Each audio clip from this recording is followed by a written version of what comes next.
Take 10. I've always wanted to say that. Happy Lent to you. Today I want to share with you a passage that I've been working on. It's found in 2 Peter 1, 3 through 11. By his divine power, God has given us everything we need for living a godly life. That's it. There you go. There's an answer to everything, right? We have received all this by coming to know him, the one who called us to himself, by means of his marvelous glory and excellence. And I don't know about you. My testimony, coming to the Lord and coming asking him into my heart, into my life, was far from marvelous, was far from glorious, and far from excellent. And because of glory and excellence, he has given us great and precious promises. These are the promises that enable you to share his divine nature and escape the world's corruption caused by human desires. Who wasn't involved in human desires, right? I didn't come to know the Lord until I was 30. So there's a lot of human desires in there. Just saying. In view of all this, make every effort to respond to God's promises. Supplement your faith with generous provision of moral excellence. Moral excellence with knowledge. Knowledge with self-control. And self-control with patient endurance. Patient endurance with godliness, and godliness with brotherly affection. And brotherly affection with love for everyone. Get that? You got it? Check, check, check. Now, let's make a to-do list. All right. So, on this to-do list, we need to supplement our faith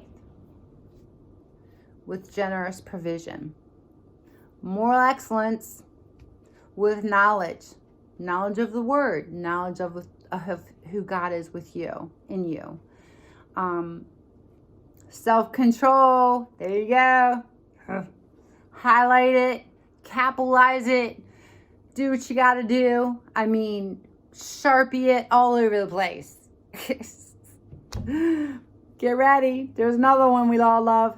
Patient endurance. Top it off with godliness, okay? And then you're supposed to have brotherly affection. Brotherly affection is for everyone. And love them. Okay. Got it? Check, check, check, check. Highlight, scribble.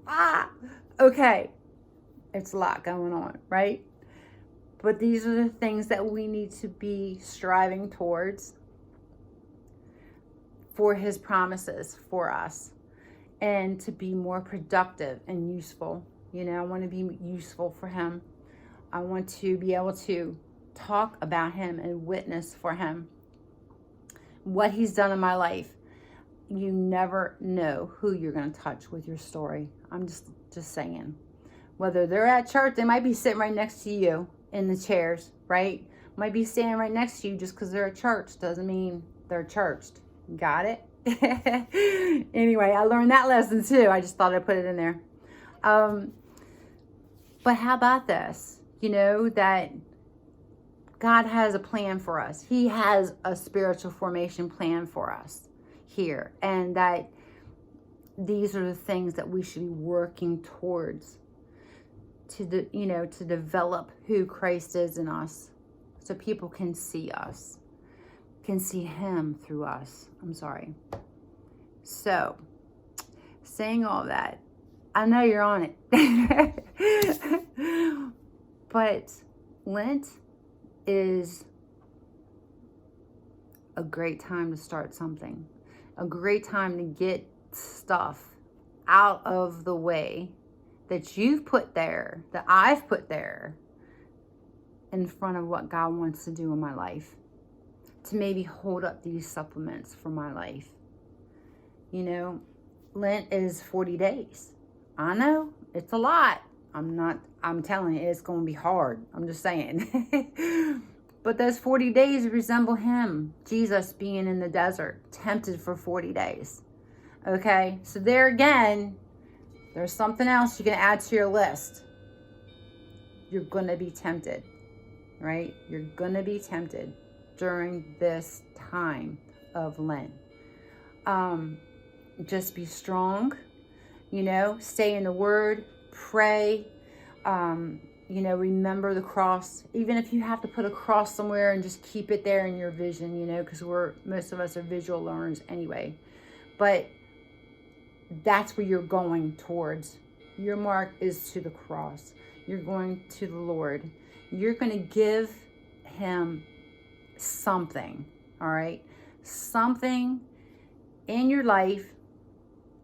Not something that, okay, well, it's just this, Something significant that you're going to do without for 40 days, okay? It's not something that you just want to say, okay, well, I'm not going to wear this sock or, I know it's silly, but, you get it. You know what I'm saying?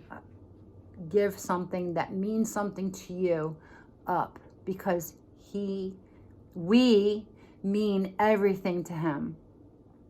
And he went on the cross for that. And that is my meaning of Lent. That is my meaning of giving it up.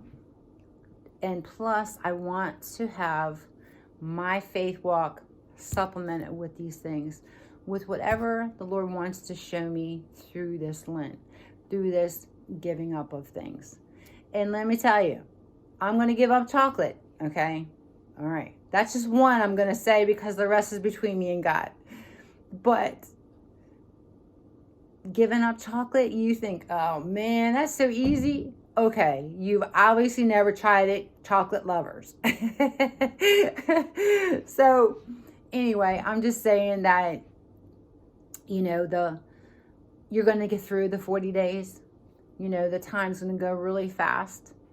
You're just going to be so much better through it and at the end of it, And if you want to go back to chocolate, it'll always be there for you. Always. So let me encourage you to do this, to see what Lent can do for you. What Lent and God's going to do in you. I am going to be praying for you. Thanks for letting me share. See ya.